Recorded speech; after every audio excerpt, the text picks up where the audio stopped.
I decided to live on campus for my first year of university since I didn't really know anyone in my engineering class and I didn't really know my way around Montreal or Canada in general. I think that makes sense since I was living 13,000 kilometers away from Canada as an international student in Sri Lanka.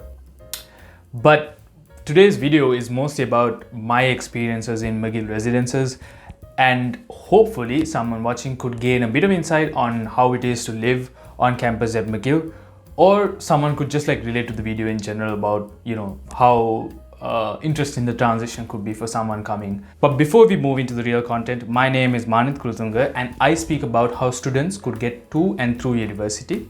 If you like to hear about student experiences in general, please hit the subscribe button and the bell icon if you're interested in that. I really appreciate the support on that end. I was placed in this res called the Upper Res, and the specific building I was in was called Gardner. But moving forward to the real conversation, I just feel like I didn't really have a lot of things people could relate to at least at that time, and I didn't really know the culture in North America as much, and I just didn't really know anyone in any way to kind of come into the residence hall. I had no real intro to how things are gonna go.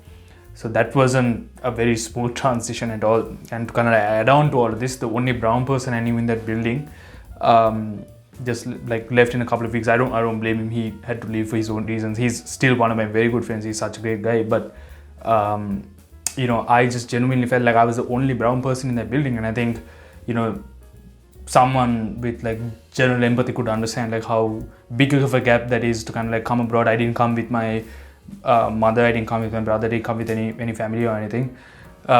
So it was very weird to kind of be placed in a situation like that. Initially, I just I had a couple of friends who were really great to me, but in general, when you're in that setting and when you're trying to socialize with people, I just genuinely felt like no one particularly liked me. I don't think people disliked me in any negative way. I just think people were indifferent about me, and that was a very uncomfortable place for me to be in. The lifestyles were different, the likes and dislikes were different, the aspirations and everything were different. Residence halls could generally be a bit of a bubble, and I didn't really know this. If I really looked into this, I could have seen this coming. But for me, it was this weird kind of experience. I just felt okay, is this going to be my experience in Canada in general?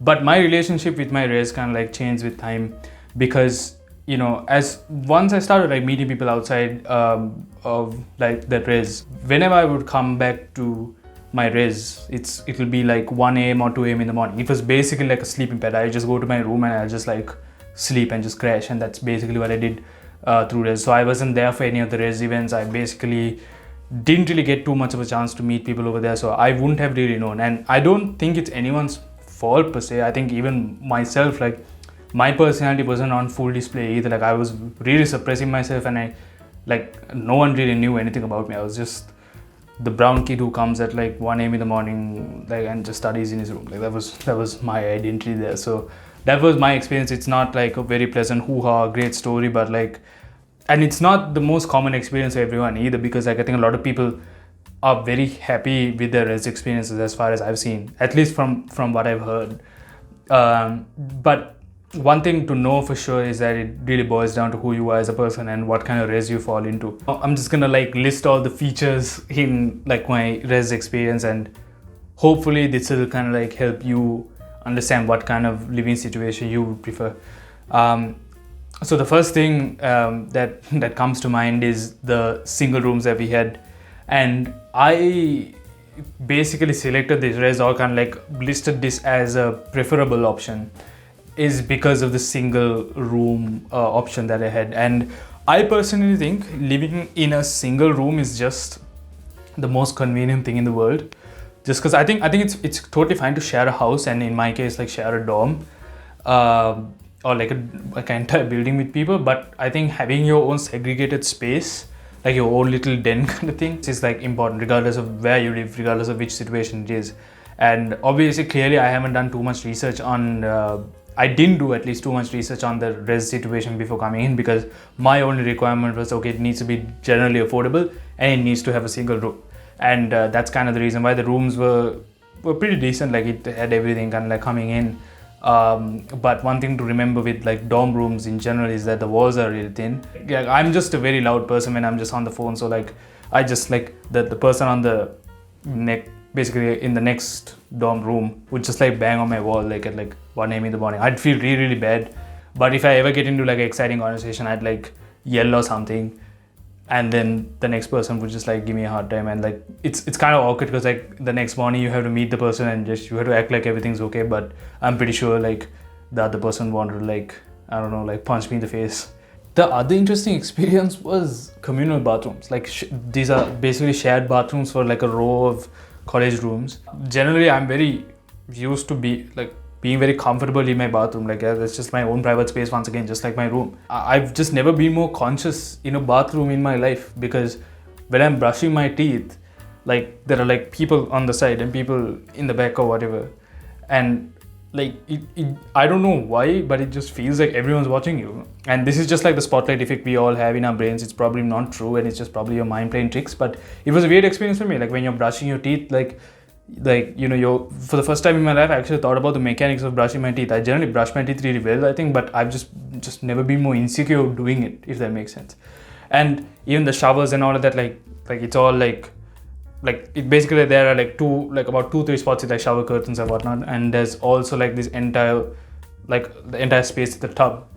I would always go to the place with the tub because like I would never really trust myself with like a shower curtain. I'd either like pull it or something, or like just do some stupid action with it. And if not, like if I was always paranoid that if I ever turn off the shower and if like I was zoned out, someone could open and they'd see me, and like I'd never want to speak to that person in my life again. I could never face them, and I could just have to blindfold myself around if I ever see that person. So basically the whole point is I just didn't want to be seen naked, and I went into the tub, and I never really sat down on the tub because like I know other people would be using it.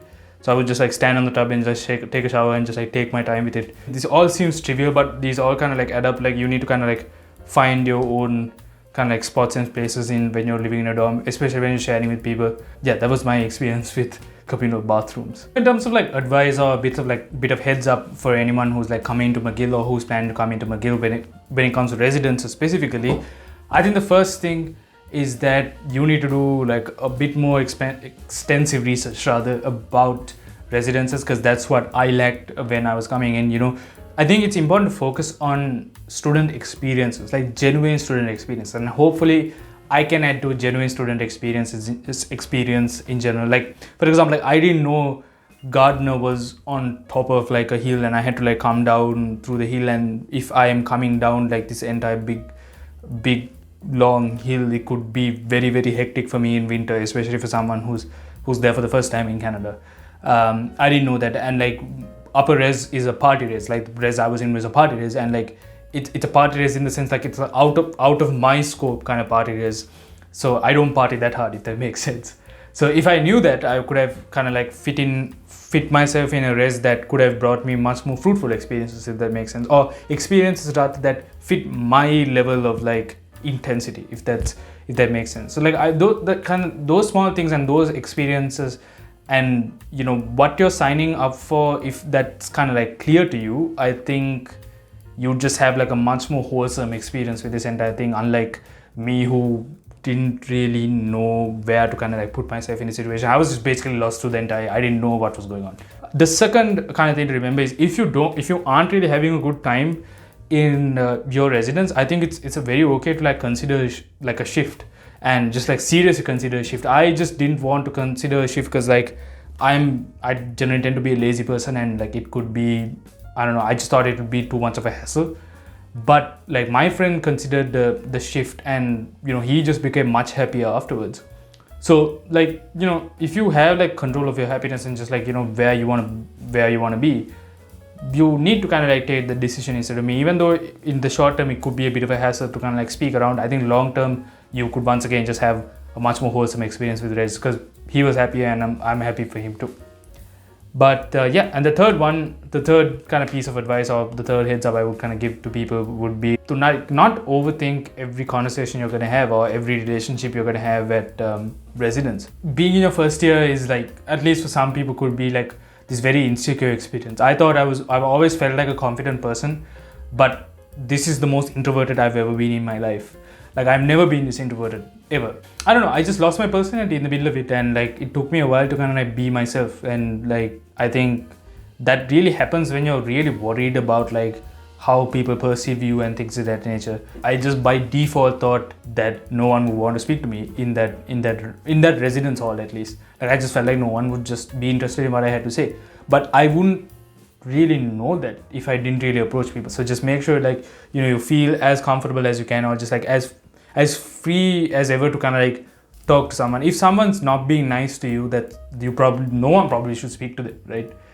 But there's a very low chance that people are actually like mean to you, like that people would tell you to like shut up or something like that. It never really works like that. So I don't think anyone should be worried. I think, you know, you need to just be yourself and just say hi and just keep meeting people and just like, you know, just talking about your story. I think there's nothing wrong with that, and I think people should do it just much more often. It's not like I don't like really look back and regret it. I wouldn't change anything, because I think I learned a lot about it, but a lot about me rather. But if I was to go in once again, I'd definitely just say hi to more people for sure. Even if it didn't work out, it would just be like a nice conversation to remember. So yeah, that's basically my entire kind of like rant or recap of my experience with McGill Residences. To me, it was a very interesting learning experience. I learned a lot about my personality. I learned a lot about how I could be very comfortable with myself.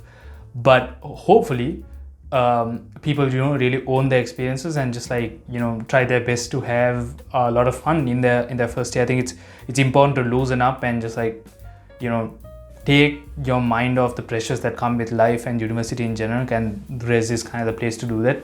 I couldn't do that successfully, and I think these kind of experiences are important for people to have more fruitful experiences in life and in residences in general. I hope you enjoyed this video, and if you like this video, please subscribe to this channel rather, and like this video. I'd really appreciate it as always. Thank you so much and have a great day.